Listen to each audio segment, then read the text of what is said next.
Hello, hello, it is the one and only 5D Transformations, and we're here. In this video, we're going to be talking about MBTI. I think MBTI is one of the greatest tools to understanding yourself, understanding others, and tapping into your hidden gifts. In this video, we're going to talk about the INFP.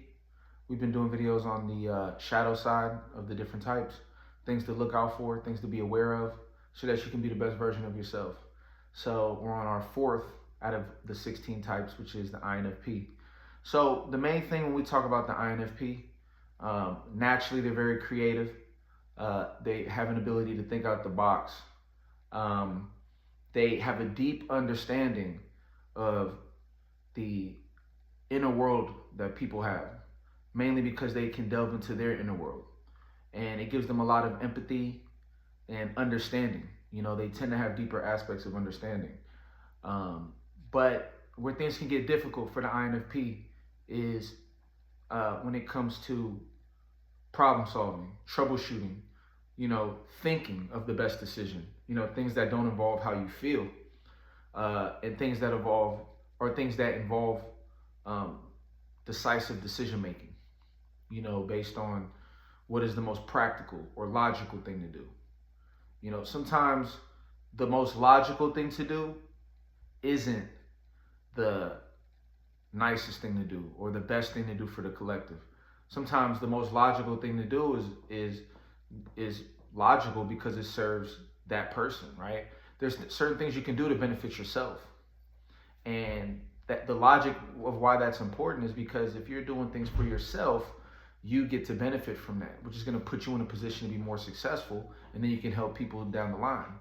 But if you're in a scenario where you are sacrificing, you know what I mean, because you're having this deeper understanding of what's better for other people, a lot of the time you take the sacrifice, and it may appear logical from a feeling perspective.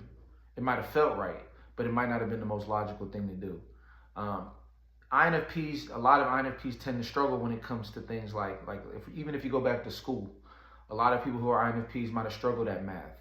And it's not because they can't do math, it's because math is so linear. It's, this after that after that. If you mess up on one piece, the whole thing is compromised. Whereas INFPs are looking at things holistically versus doing things one at a time. They tend to flow.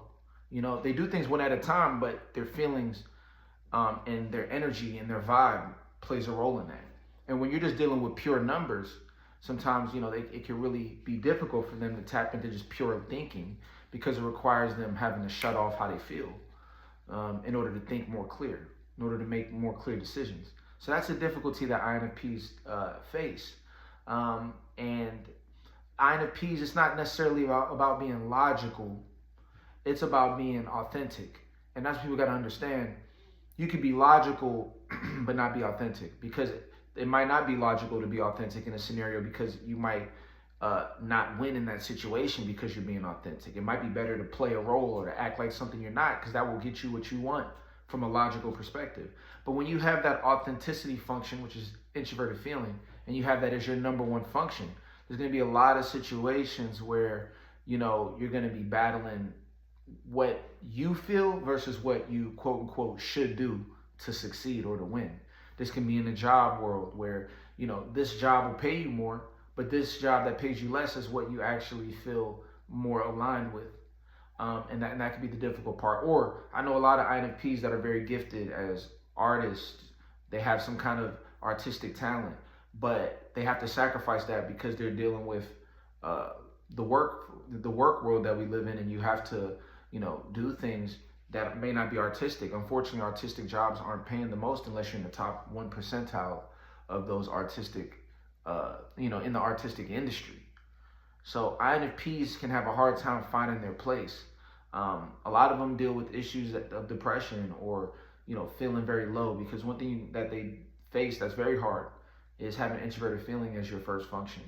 Introverted feeling is a brilliant function, and it's very deep, and it's almost like the iceberg. You see what's at the top of the iceberg, but it runs so deep underneath the water. That's how introverted feeling is when it comes to feeling. They feel very deeply, which connects them with everyone because we all share feeling.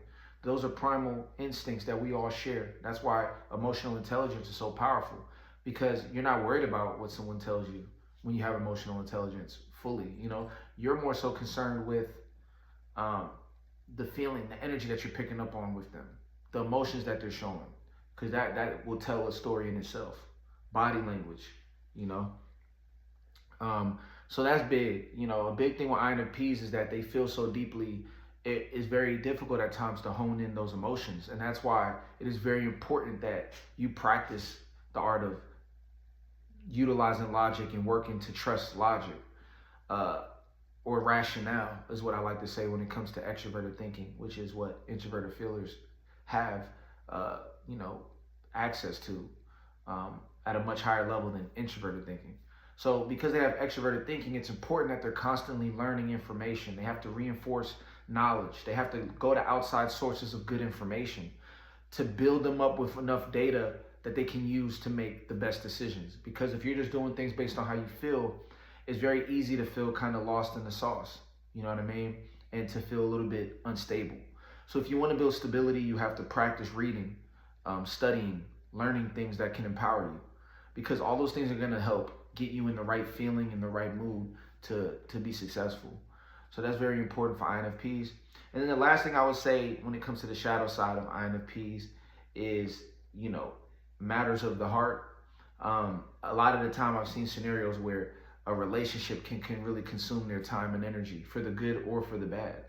Or where, you know, they can get lost in trying to feel good. They can get lost in trying to escape and having those moments of feeling good. And that can come through a relationship, that can come through watching TV shows, it can come from music, it can come from, you know, playing video games. Like, you don't want to end up there's a natural ability to have addictive patterns if that you know can put you in a position where it can be like escapism. And what you want to try your best as an INFP is to stay connected to the ground. And a good way to do that is to try to practice some sensory activity. This could be working out. Like, working out for INFPs is really hard because most INFPs I know don't work out, but a lot of them do still.